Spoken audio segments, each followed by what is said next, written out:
Carry on. I'm not allowed to promote a demonstration, attend a demonstration. You're not organising a demonstration. This isn't a demonstration, right? This is a jolly for St George's Day. It has to be. Why is it important? Why now?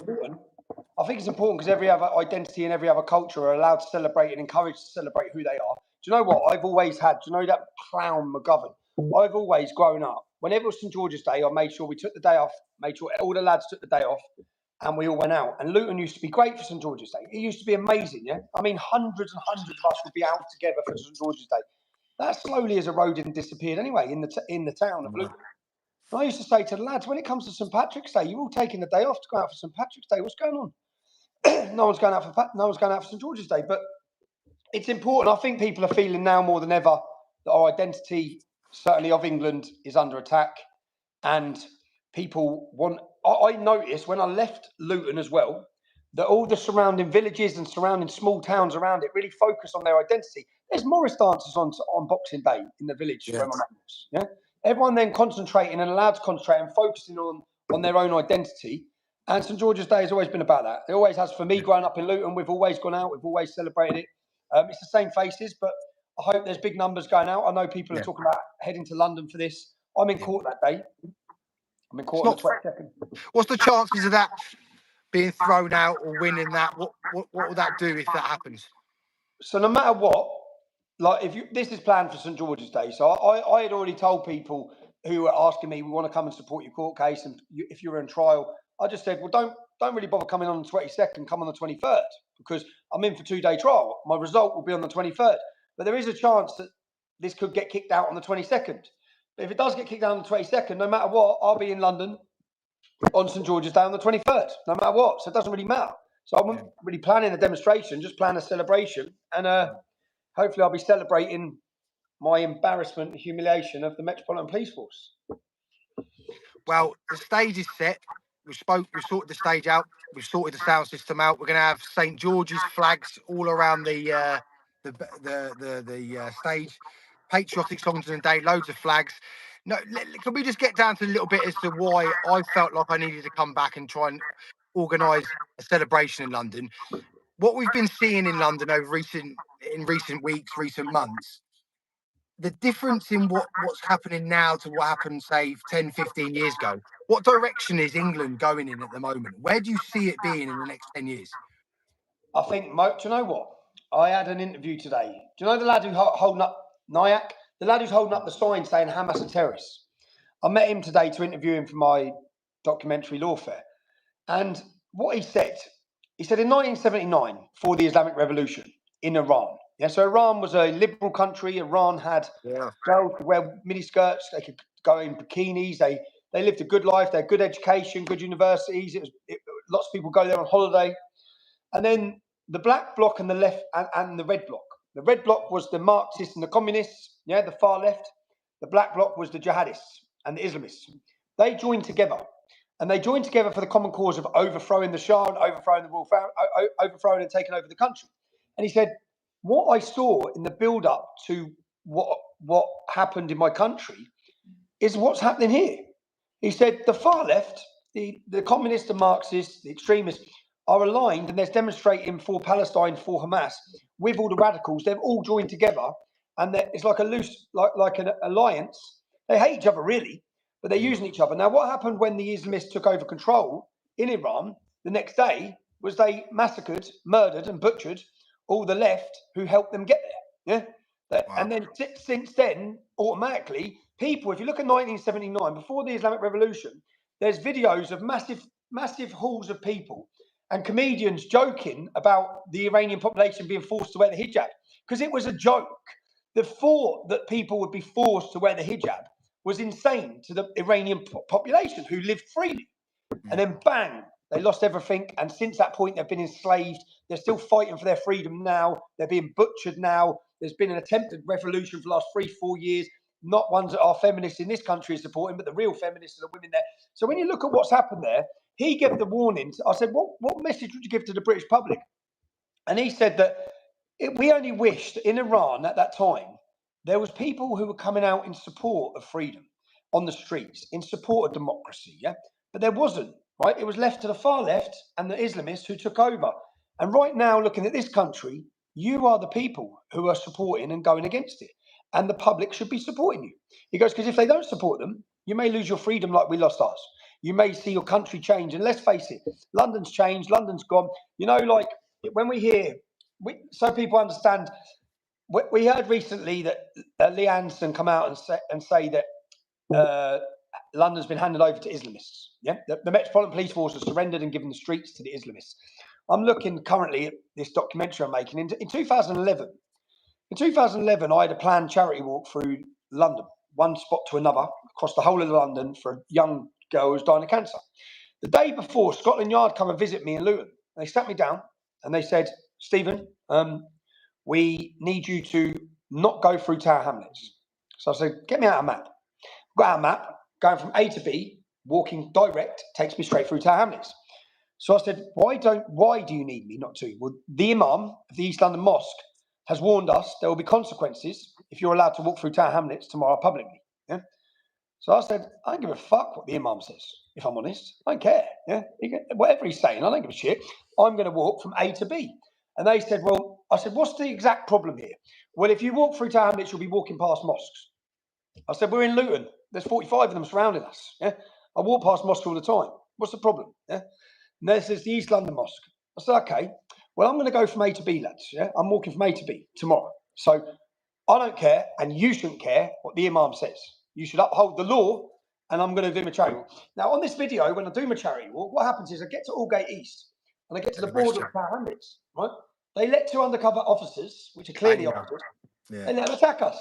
Yeah, I see it. Then they let them walk off, then they arrest us. Now, when I was arrested, even though I'd done nothing, yeah, the media edited the footage to hold. So the media had the footage of us getting attacked, but they paused it and pumped it to the whole country, saying EDL leader in violent fracas. And they had us like this. Where we're moving back when someone's trying to hit us, they had our hands like this in a still photo rather than using a video that showed our innocence. Yeah? So the media played the part as propaganda. Now, this was 2011. So the police actively done an undercover operation to fabricate a case to arrest us on the border of Tower Hamlets because they were terrified of the Muslim community and letting us walk through it. Yeah? That's insane. Does that remind you of the Jewish day that you went to? Explain to people what you, because people, all they saw, a lot of people, they saw is you being carted off, pepper sprayed. Apparently, it was resisting arrest. What actually happened that day? Well, that's the point I'm making. It's no different. Yeah, they fabricate a charge, and then when they fabricated that charge, Danny, in 2011, they gave me bail conditions for 9 months. They charged me, so I get attacked. I got charged. Yeah, cost me 15 grand for charges. Yeah, through the legal system, but they banned me for 9 months because my bail conditions, like now, not to enter the borough of Tower Hamlets, not to send an email, not to do this. So they use fabricated charges like they've done now. I'm charged with some bullshit order they were giving me, yeah, that they said they gave me, and preventing to leave the area. Now I face 3 months in prison, but for the last 5 months I've been banned from London, right? Which is what they wanted. Why did they want me banned from London? Because they don't want any opposition to these Hamas rallies. They want them to have free reign. We don't have to worry about Sharia being enforced by Muslims. The police will enforce zones to prevent people who are critical of Islam from entering them. Doing anything. God. Like now, they don't want an opposition to Hamas. They'll fabricate a charge against me. The gentleman who you saw attacked last week with a Hamas terrorist sign, they did arrest him for the sign. Then they arrested him for assault. When the video went viral showing him getting assaulted, not him assaulting anyone, then they released him. But I said to him, if that wasn't on video, he would have been charged like I was. He would have been given conditions not to attend demonstrations, right? Because rather than deal with these extremists, rather than deal with the terrorists, they decided to deal with members of the British public. And that isn't just me, yeah? There's lots of people in this country now having their rights and their freedoms taken from them for daring to speak, open their mouth, or be pro-British, or be pro-English, or be against Islam and discuss things on demonstrations on the streets. They're having their rights and freedoms taken. So I think St. George's Day should be a day of celebration anyway, yeah? It should be the one day a year where we can all celebrate who we are and have an enjoying day where you can be proud of your country, not just proud of everything, but we've not been allowed to. People feel it's frowned upon. I hope people go like that and come out in their thousands. Well, a lot of messages that I've been seeing is people saying that if they feel like if they hold the St. George's flag outside their house, if they walk down the road with it, people will actively say, "Oh, look, he's a racist. He must be a racist, far right. He must be far." We've got to a point in our history where holding our nation's flag by these loony lefty gender-ridden individuals is somehow racist. Yeah, Or they've far managed to right. portray it that way. They've managed What? to demonise it, and they've been successful in doing it, from politicians to far left to all of them. And that's orchestrated. Like, again, I don't know if I've given this example before. When it was St George's Day in Luton, when Icknield High School. Icknield High School is the school where the girl tried to wear the full niqab, and Sherry Blair, Tony Blair's wife, defended her in court. She took the school to court. Islamic radicals protested outside the school. That same school, when it comes to St George's Day, they sent a letter home to all the kids. My mate's kids went there. It was just when we started the EDL. And then they gave us a letter, and it said that if anyone brings in the emblem of St George, flag, pin badge, anything, they'll be sent home and suspended from school. Yeah. So I rang the school. I said, "Do you mind telling me what this is about?" And he goes, "Well, they can celebrate St George's School after school hours." I said, "What sort of message do you think you're sending to the English kids at that school?" Bearing in mind, when Pakistan won the cricket, in the same school, when Pakistan won the cricket, Pakistan flags everywhere, the school celebrated it, Pakistan had just won a massive game, yeah? But when it comes to England's Day, you're actually telling them that they should be ashamed of who they are, yeah? Whereas every other culture, every other identity, and in Luton, we have St Lucian Day, for St Lucians, because there's a St Lucian population. They have a big celebration, a big fair and everything, everyone celebrates it. St Patrick's Day is a 3-day festival. Eid has huge fairgrounds and everything like that. St George's Day was always banned. They banned it. After the Soldiers' Homecoming Parade in 2009, they attacked our soldiers. It was only when they banned the St George's Parade, which was about 3 weeks later, they banned it because of racial tensions. That's when we then started our protests, because we'd had enough. We thought, hold on a minute. We're not allowed out again. We're not allowed to celebrate our day again because of racial tensions. Do you let the jihadists attack our soldiers? So I think if I've experienced that and that feeling of oppression as such for your identity of who you are and the ability to celebrate who you are and be proud of who you are. If I've experienced that in Luton, what I realise is people experience this across the country. People are experiencing it and feeling it, but I think most people then, the English Defence League come along, and we're like that to everyone. We don't care what you say. We don't care if you call us racist. We don't give a shit. Yeah, we're proud of who we are. We're proud of our country. And I think now, most people now are awake to the lies of the media. Most people don't care what the media say. Most people aren't bothered about being called a phobe or an ist or any other shit name. But don't you find that a lot of what you've been saying, a lot of what you've been demonised for over the years, and the reason why you've been, you're in a situation where you're cancelled in pretty much every place possible. You can't get bank accounts. You can't live a normal life. Everything that you sort of said in the early days leading up to now, and now the politicians are starting to talk about it. The immigration, it's crazy that we're now at a point where the politicians and those are talking about the points that you warned them about 10 years ago, 15 years ago.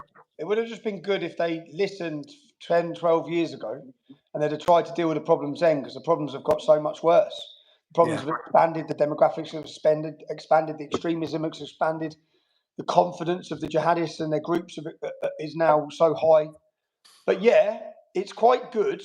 I get bitter sometimes when I see people talking. I saw that Constantine basically says everything he said. And I put out a bit of a message saying, hold on a minute. I pulled up things he said about me in the past. And really, I should be happy.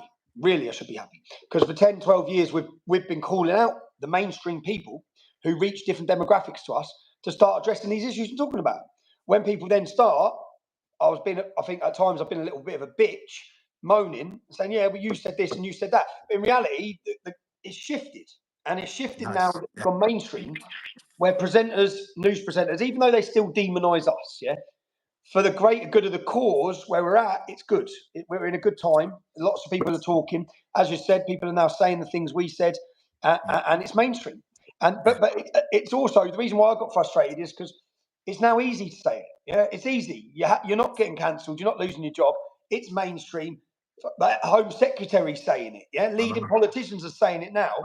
But yeah, I think that we should encourage. Joe, it's encouraging as well.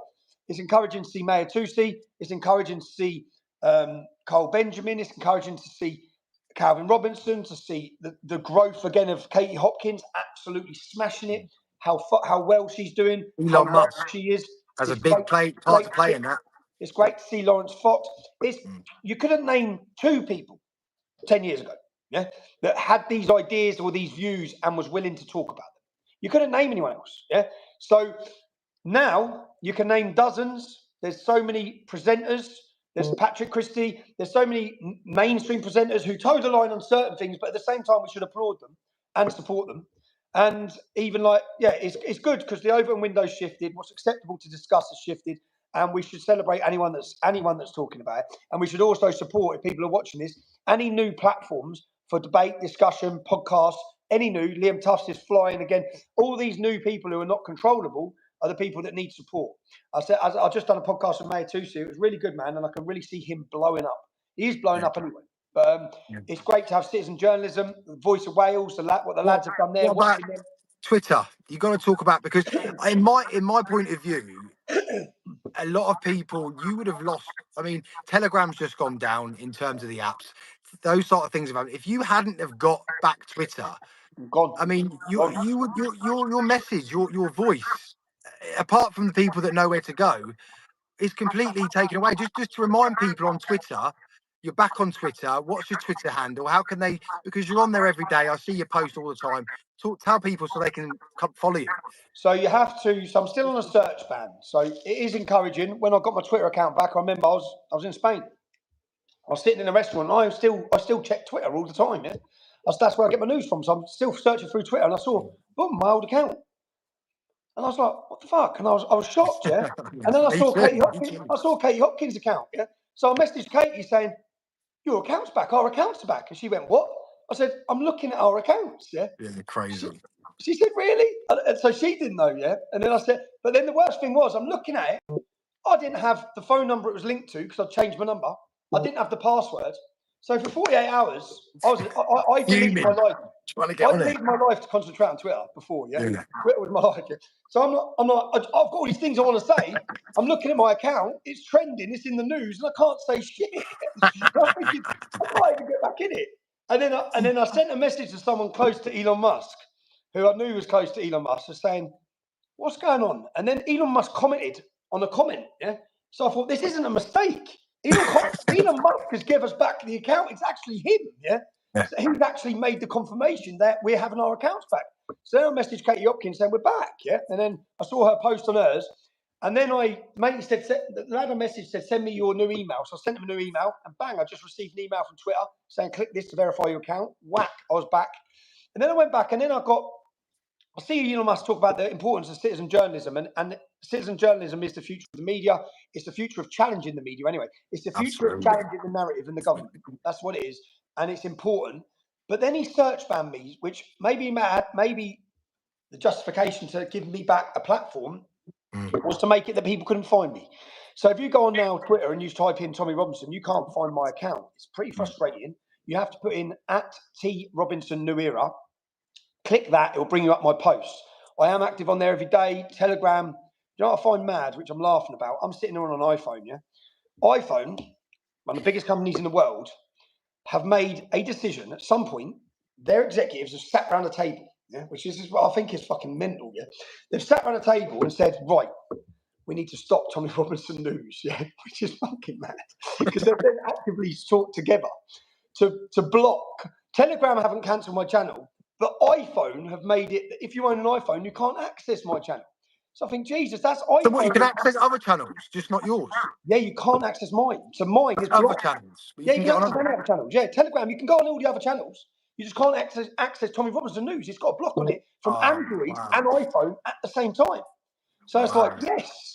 I find it as a compliment. It's a massive compliment that the biggest corporations in the world are trying to sit around tables to work out how can we shut him up. And why do you think that is, Jack?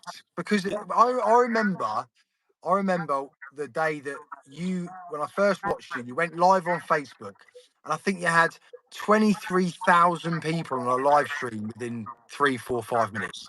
Like that. Any politician would dream of that, and you had that. That's why you were more powerful than any politician in the country. And if you hadn't have lost that, I do think we would have seen. What is the future for Tommy Robinson? Where are you going? What do you want to do? I'm going to get a kebab. I'm going to get you up for kebab day. Okay. I think that at that point we bypassed their propaganda. We went past the headlines. They were so used to lying about people, and we reached people sitting in their lounge via their phone, and we started challenging their thoughts and making them think and making them change their opinions, and it was great, yeah. And then we've got back to that stage now, and I do like to poke the bear a bit, yeah, as well. So I've noticed. I think we've all noticed. Like I keep saying, Mark Rowley's the head of the Met Police, yeah. And I keep saying, fuck you, Mark Rowley. Basically, I don't care about your ban. I don't care, right? I'm making a documentary now that's going to humiliate Mark Rowley more than he could ever think of. It's going to be his worst nightmare, yeah? And I'm going to run a campaign for him to resign because that's what he needs to do. He is single-handedly, and I think the film I put together will prove it. He has lost the Metropolitan Police Force have lost the respect of the world.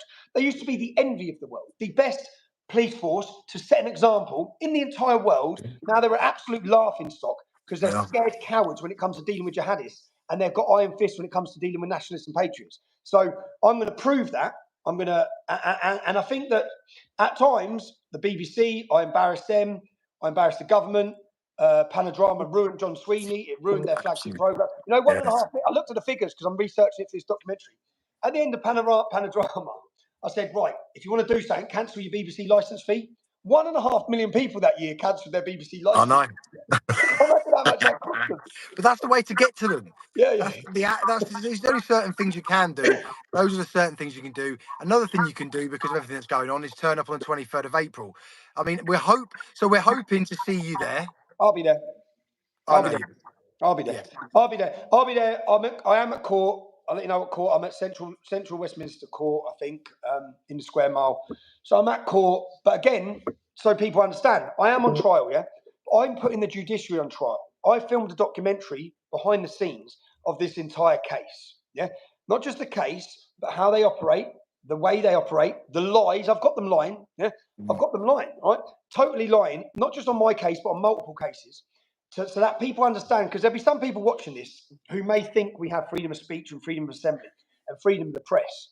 You will not think that by the end of this film, and I will use multiple other examples of lies and proof. Everything I will provide is proof and evidence of videos of covert recording to prove all of these things. So yeah, I'm looking forward to Let's put this quickly. Your documentaries just alone on my channel, I think one's got 373,000 in the last month. The other one's on 270,000. I mean, just imagine if you had your channel. YouTube have stopped cancelling videos that other people upload of me. Something's changed. I've watched that. Yeah. So well, I haven't lost my channel. So. I'm still my channel. I can't put things up on my YouTube channel because it's blocked. Yeah, but other people like yourself, they can go. They can put my videos up, and they get. I saw my Kate. I just come across some random channel, and it's 160,000 views with my Katie Hopkins podcast I've done on some random person's channel.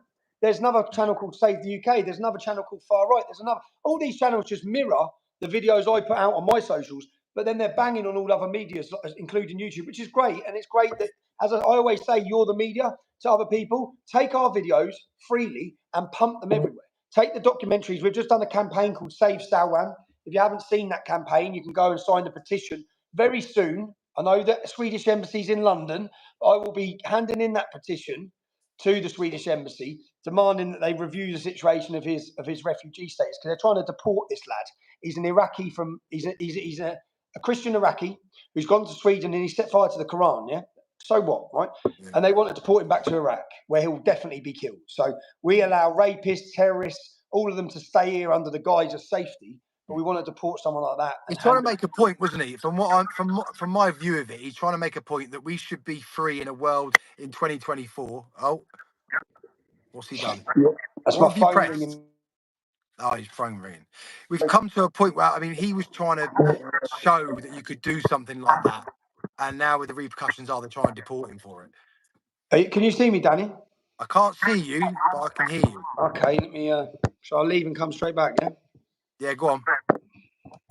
And people for asking them why I'm in the car, I've had to drop my son off at his boxing training. I wouldn't have had time to get home. So if people wondering why I'm sat in the van, here we go, he's back.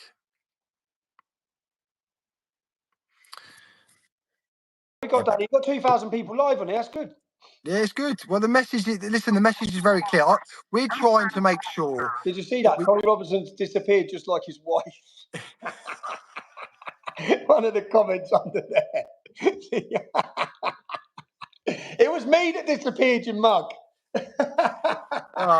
Every weekend. That just quickly, because that documentary, the two-tier, a lot of what people are saying about the two-tier police is very much in their thinking patterns at the moment. When is that documentary likely to be released? I don't know, because the end of it will be my court case, won't it? I'm waiting for the verdict. I was going to put it out before, but I'm waiting for the verdict. But in the next month, May. By May. By May. Yeah. So. Yeah. All right, well, listen, I know you're a busy guy. I know there's probably people want to talk to you, but listen, just for final message about the 23rd of April, yeah. Final message. Inspirational. I just saw Tahir Iqbal commenting under here. So I'm going to take the opportunity to say, Tahir, this is Muhammad's Quran, #1 bestseller. Yeah, my Quran is the #1 bestseller, Tahir. Okay, and what this does, if you haven't, Tahir, why don't you pick it up? Yeah. Because what this will do, and if you've got any principles or morality, you'll leave Islam tomorrow once you read it and understand it. This book, so people understand, this book was banned by Amazon. You can buy Hitler's book in 20 languages, but you can't buy Muhammad's Quran. Yeah, no one can refute this book, because what this does, so people understand, again, there's this whole argument about interpretation. We keep hearing always been misinterpreted. There was never an argument about interpretation throughout history. Yeah, that's new. Islam or the religion of peace was never said until George W. Bush. Every previous leader, Islamic leader, our war generals, our prime ministers, spoke openly and honestly about what Islam was. It's a religion of war. That was always known as that. There's never been this confusion. The reason why we have confusion now is because Muslims are in the West. Yeah, they don't know what to do. Right? So George W. Bush told this lie, the great lie that spread around the world. And now you hear Muslims saying Islam's religion of peace. Bullshit, right? And this book puts the Quran in chronological order. Just so you understand, when Winston Churchill picked up the Quran, yeah, when he was growing up, when he read the Quran, because Winston Churchill made lots of comments such as, Islam in a man is like rabies in a dog. Yeah, that's what he said, right? He also said Islam has the power to bring Europe back to the Dark Ages. Muslim men believe a woman is property, yeah, that is their property. He made so many different comments through his knowledge of Islam. Now, the reason why is because back then, the Quran used to be in chronological order. Now, they've got rid of every chronological ordered Quran, yeah? Now, the Quran, like any great war manual, because that's what it is an encrypted book. Yeah, we decode it, okay? Because what we do is we take it and put it back in the order it's meant to be in. Because the order it's meant to be in, if you understand Islam, abrogation in Islam means that whatever. So if Muhammad says one year, love the Jews, but the next year he says kill the Jews, then to understand which one matters, whatever he says later in his life supersedes what he says earlier. So when you pick up this book, and this is so that you or we can understand it, can win the debate, can win the argument, and enlighten ourselves to the danger our country's in. Yeah. So when you open up this book, there will be peaceful verses, because in Muhammad's first 10 years of his life, he was a peaceful guy. Yeah, he had no followers, 350. Right. Then he introduced rape, jihad, war, slavery, murder, everything. Yeah, he found his winning formula, and he went and spread Islam round with a sword. He got all the criminals on board, like they're converting in the jails. He went out to the mountains, saw the people who'd been driven out because they were thugged criminals and backward wrong'uns, yeah? And then he gave them the permission to go, let's go conquer this village. You can take all the women as sexual slaves. You can take all the money. You can take everything. So this is what Islam does. And then we can convert them. And that's what he done, yeah? So when you find peaceful verses in here, like this, right? So this verse here, what we've done is every word of violence, every word to here, are you still fucking watching? Every word of violence, yeah? Every word of violence. Get my channel taken off, yeah. Every word of violence is in bold capital letters, yeah? So this verse here has a line through it. And it has a line through it because it says cancelled by verse 9.5. So you can go to the back of the book, you can look at the order of the book, and you understand why that's cancelled out. It's important we understand this. Anyone wants Where can you buy the book? Where can you buy the book? Yes, that's what this is about, Daddy. Well done, Bro. Just fucking tell them. Just tell them where they can buy the book, Jax. Grifter, don't give a fuck. You can get it from Muhammad's Quran. No, it's important. It is important people understand. No, it's important we understand it. And do you know how much work went into this? Do you know the work and the time? Do you know what this is? Let me read you the quote on the front cover, yeah? This is why they arrested me at the anti-Semitism march, yeah? I believe. Because if I got the chance, next to Boris Johnson, right? Boris Johnson wrote, remember what it's like, this is in 2003, before he led our country, yeah? And then pretended he doesn't know what Islam is, like all of them do, like cowards. Oh, yeah, and they all act stuff. Oh, my granddad's a Muslim, yeah? That's what he come out saying, yeah? Remember what it says in the Holy Quran, slay the unbelievers wherever you can find them. We will perform jihad against the kuffar, the unbelievers. That's a quote from Boris Johnson in a book that he wrote in 2003, which he thinks he's hidden. Yeah, no one's ever pulled him up on this. Right? Boris Johnson is fully aware of what Islam is and the danger it poses to our country. Many of our leaders are aware, but throughout history, all of our leaders used to warn us. Through the introduction to this book, we quote the leaders of our country and what they said. We quote the military and what they said. Leaders from America, from the UK, because leaders' job is to warn the public of danger. That's what they used to do. Now they deceive us. Now they lie to us. Now they're fighting another agenda. It's not for our interest, but you can get it from mohammedquran.com. Go on urbanscoop.news. You'll see the link. Go on my Twitter. You'll see the link for it. And you'll be handing out free copies on the 23rd of April. Yeah, come on the 23rd. They'll all be there. Yeah. If it gets cold, we'll Yeah. Just really quickly, George Galloway. Did you hear that? I want you to talk about George Galloway because it's quite important. What do you think happened there? What do you see happening in the future? What's your opinion on it? George Galloway is a very clever man. He ran a fabulous campaign. He's a wrong-un, right? He's a wrong-un who would sell his ass to anyone. He sold it to every dictator going throughout history, yeah? But he's also a clever man. And what we need to understand, all of us, is that the Muslim vote will become the power vote. He knows that, yeah? That the Labour Party are about to realise that because they're getting kicked out by all the independents who... Any Labour politician that didn't vote for a ceasefire, so any Labour politician that didn't appease the Hamas supporters, yeah, will be voted out in the next election if they stood in a Muslim area, because the Muslims are going to combine in a military fashion to get rid of them, like they did with George Galloway. They are voting Islamists in now. At the minute, it's about Gaza, yeah. But as their demographic grows, what it will come about is, unless the politician pushes what they want, and what do they want? They want oppression of women. They want homosexuality to be illegal. They've got all these different conditions for their Islamic ideas, yeah? And the politicians will push them because they will gain power. There's an organisation called MEND, which Gove just named in his anti-extremism thing. He named, when he came out defining extremism and who they need to combat, he named MEND. Now, MEND, I've got transcripts of one of the MEND speakers talking in the Conservative Party, the Liberals, and Labour. It doesn't matter what they call us. They will sit around tables and negotiate with us because we can control 45 seats now. We can choose who gets elected with the power of how we vote. Yeah, that's the future of our politics. They're going to use our democracy to end our democracy. We are in a limited time to stop this. And the sooner, and I hope that other politicians like Lee Anderson or Suella Braverman, I hope that if the Tories get wiped out, they create a real populist party. And that populist party just is open and honest and not cowards and not talking about the whole interpretation of Islam or Islamism. Yeah, when they talk about Islamism, I say, well, was the Prophet Muhammad an Islamist? If we're against Islamism, was the Prophet Muhammad an Islamist? Yes, he was. Right. So he forced his ideology through violence. That's what you're saying is an Islamist. So Muhammad was an Islamist. So let's stop talking about Islamism. Right. The problem's Islam. Okay. Stop creating words to make yourself feel better about criticising it.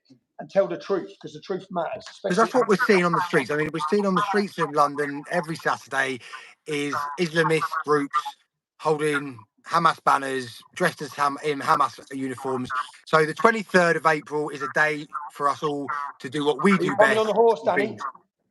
I'm coming on a horse. Coming on the horse, mate. You're coming to St George, mate.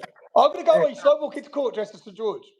You definitely, 100%. 100%. Shall I go and slay the judge? They can't stop you from doing it. Imagine sat down. I'll say it's St George's Day, Your Honour. With the full uniform on. Yeah. That's a great idea. That is a great idea. But no, honestly, I know you're very passionate about the things that you're talking about. People obviously are waking up to everything. It's very important that people understand that where we are from 30 years ago to now, it's very dangerous. And it's when we're in our 60s, 70s, it's the kids. It's our kids that are going to be faced with this. Do you think you're going to make 60 or 70, Danny? Either of us? Yeah, I do. I'm going for it. I'll be if I do. As long as I stay away from you within certain aspects. They told you that, your missus. I think that we shouldn't be, whilst the problem is so bad, we should be encouraged by the amount of people who are now open and awakened to it. We should be encouraged by the elections across Europe, and we should be encouraged by the fact that people are aware now, and the country is more ready to listen to our argument than ever before. But we are running out of time, so yeah. So let's do it. Be there on the 23rd of April. See you then. Right, Yaks. Thanks, mate. Say See you goodbye later. to him. I'll speak to you soon, and I'll see you on the 23rd. Cheers, Yeah. mate. Look, he can't. There you go. He's off it. So we went in a couple of directions, but you get the gist of it. It's going to be a momentous day, one that needs to happen. It's got to happen. It's got to happen for us, for our children, to stand in unity and unite as English men, women, and children. There's the message. Be there the 23rd of April at Whitehall. There will be a stage. It starts at 3 o'clock, the 23rd of April at 3 o'clock. You can't miss it because the stage will be covered in St. George's flags. And I promise you now, it'll be a day just like we've had in previous years, a day that you will never, ever forget. And it will be a show of strength. We'll get Tommy on again. I'll be keeping you updated about the event, but please make sure you make your arrangements. Take the day off work, do it tomorrow. Tell your boss you got to take that day off. It's important. Make your arrangements and get in your cars, trains, buses, and I'll see you on the 23rd of April at 3 o'clock. See you later.